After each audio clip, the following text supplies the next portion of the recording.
Pathways is a union issue. It's a union issue not just because the opening paragraphs of our contract name a commitment to academic freedom and because of the union's historic support for the principle of shared governance, but also because the ability to formulate policy on curriculum is essential to our ability to work as teachers and scholars. We cannot do our real work if we no longer have a meaningful voice in setting the most important element of that work. Pathways is about working conditions. To protect those rights, the PSC is filing a lawsuit against CUNY within the next 10 days in state Supreme Court. Yes.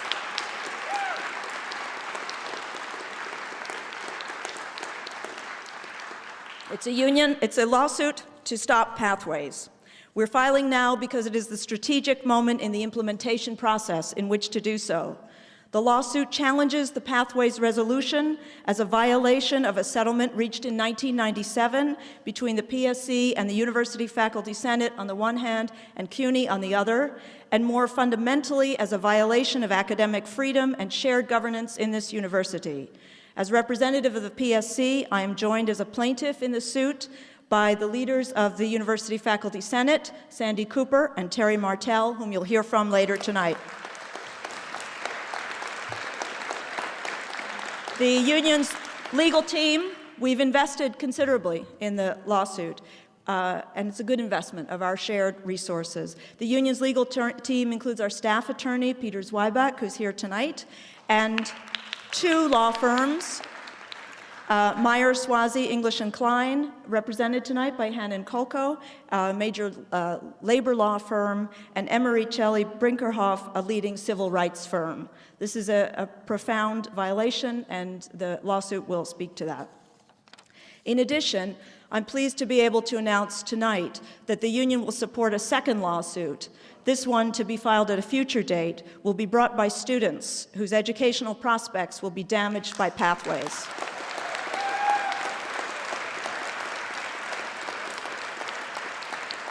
As faculty and staff, we stand by our students, and supporting their lawsuit is the right thing to do. We have the resources to do it because we are a union, and I can't think of a better use of those resources than standing up for the academic integrity of a CUNY education. Because both of these suits are in process, I can't say much about their content tonight. I'm sure you'll understand that, but of course you'll hear more as they unfold. Those are going to be powerful legal actions, but we cannot wait for the unfolding of legal proceedings to take action on Pathways. That's why we're here tonight.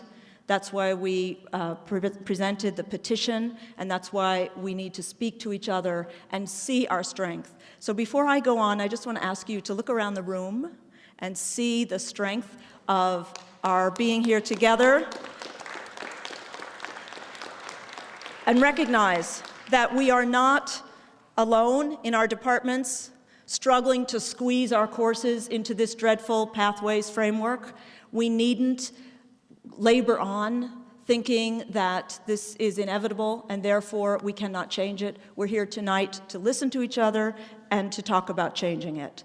The faculty and student speakers tonight, and I'm sure many of you, will speak to the specific failings of Pathways and maybe to strengths, and you'll speak to its ability or not to enable a curriculum with academic integrity. But a general education curriculum that reduces foreign language study to an almost meaningless level, that believes that you can study physical science without ever performing an experiment, that substitutes learning outcomes for disciplinary knowledge is a second-class curriculum. And we will not accept a second-class curriculum. I think we're here tonight because we believe that second best is not good enough for CUNY students. What I fear in the Pathways initiative is a capitulation to austerity, a capitulation to the idea that CUNY students should not aim high, and a substitution of second best for what we know CUNY students should have and what is worthy of their desires and our mission. Pathways is a general education curriculum that in some ways is neither general nor an education. It's stripped of languages, the arts, health science, time for writing instruction, and it's an austerity curriculum. CUNY management has opportunistically invoked a change in the patterns of transfer students, a genuine change, called that a crisis, and then used that to ram down our throats an unacceptable curriculum. Worse, they constantly claim that this curriculum has our full support. 2,500 signatures on a petition have dispelled that myth. I want to give one example, and you'll hear more tonight. Benno Schmidt, the chair of the CUNY Board of Trustees, is also the chairman of a much-publicized new K-12 for-profit school. In fact, you can hardly open the New York Times without seeing an article about it called Avenues. Tuition is $40,000 a year. Take one look at the website for Avenues, and you will find that among its chief selling points is that every student will become fluent, not just competent, but fluent in a foreign language. Quote, students who have achieved fluency in a second language by the beginning of upper school will be able to continue their mastery of that language or add a third language of their choice through supervised, independent language study. Avenues expects a number of its students to have attained fluency in 3 languages prior to graduation. Now cut to CUNY, where Schmidt is presiding over the imposition of pathways, in which the foreign language instruction will be minimal, 1 semester, 2, maybe at some schools 3, if it exists at all. We all know in this room that 1 or 2 semesters of a foreign language with no further study is almost meaningless. So for the children of the rich, fluency in a foreign language is essential. For the children of the poor, 1 semester is enough.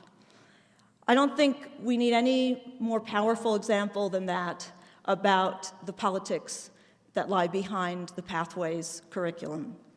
I'm also struck by the irony that students whose family are paying $40,000 a year for kindergarten are on Avenues, and CUNY students, most of whose families don't even earn $40,000 a year, are consigned to a path.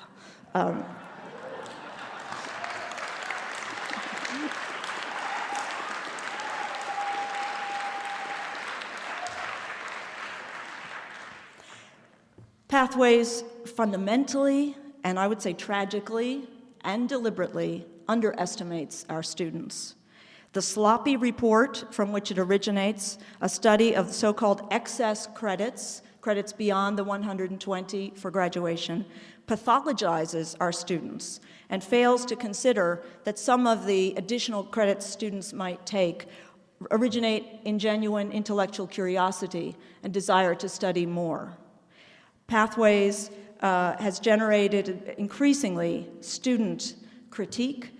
Last week's student newspaper at Queens College had on its cover the image of a maze that 80th Street is using constantly to symbolize the difficulty that existed before in transfer. You know that maze on their CUNY Matters thing?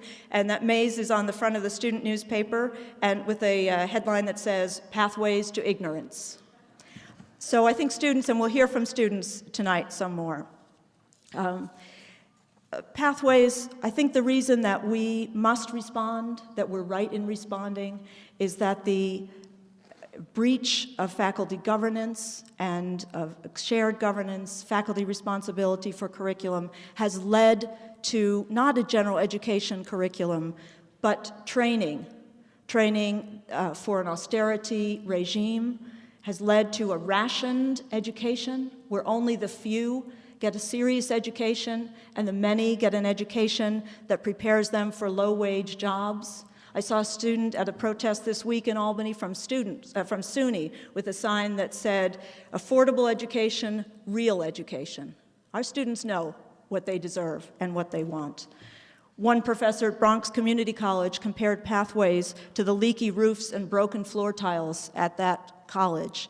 She said that just as the physical conditions at Bronx Community were preparing students for the workplaces in which they would labor, so Pathways was preparing them for the kinds of jobs that they could expect.